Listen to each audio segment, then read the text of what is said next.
A special thank you to each of our subscribers who make this channel possible. Here's today's story. In a significant escalation of tensions between the United States and the International Criminal Court, ICC, the U.S. government has imposed sanctions on 4 judges and prosecutors from the tribunal, including nationals from allied countries such as France and Canada. This decision, articulated by Secretary of State Marco Rubio, comes in response to the ICC's actions related to investigations and potential prosecutions concerning U.S. and Israeli nationals, which the U.S. administration deems a threat to national security and an infringement on sovereignty.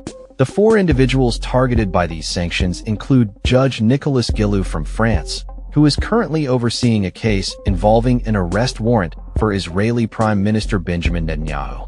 This case was initiated by the State of Palestine, a non-member of the ICC that nonetheless has engaged with the tribunal, contrasting with the stance of the U.S. and Israel, both of which have refused to recognize the court's jurisdiction.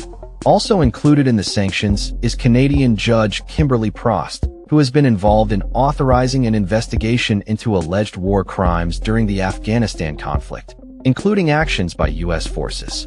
The sanctions extend to 2 deputy prosecutors, Nazhat Shamim Khan from Fiji and May Mandier Nyang from Senegal, who have been accused of supporting actions deemed illegitimate against Israel, including the aforementioned arrest warrants.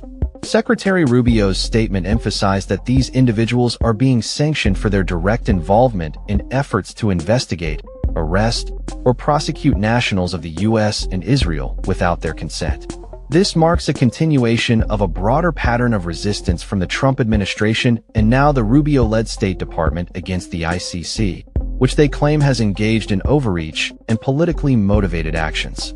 The sanctions entail prohibitions on entry into the U.S. for these judges and prosecutors, as well as the freezing of any U.S. assets they may possess. Moreover, U.S. entities and individuals are barred from engaging in transactions with them, effectively isolating these officials from the U.S. economy and its legal framework.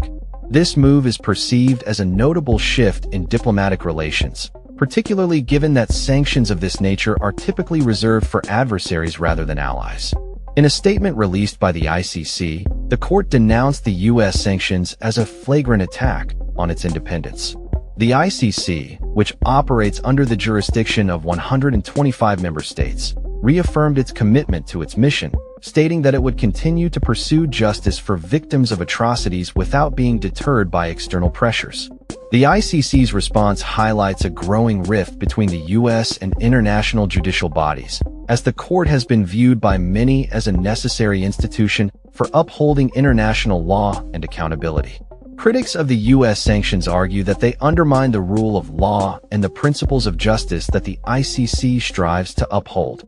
This latest round of sanctions follows previous actions taken by the U.S. against ICC officials, signaling a sustained campaign against the tribunal's operations, particularly those involving investigations related to Israel. The Trump administration had previously issued an executive order targeting the ICC, asserting that the court's actions against American and Israeli nationals were illegitimate and baseless.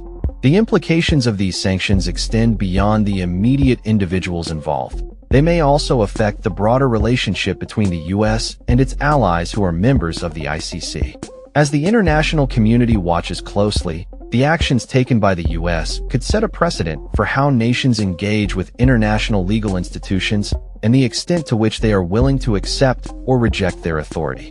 In conclusion, the U.S. sanctions against ICC officials represent a significant development in the ongoing debate over the role of international law and justice.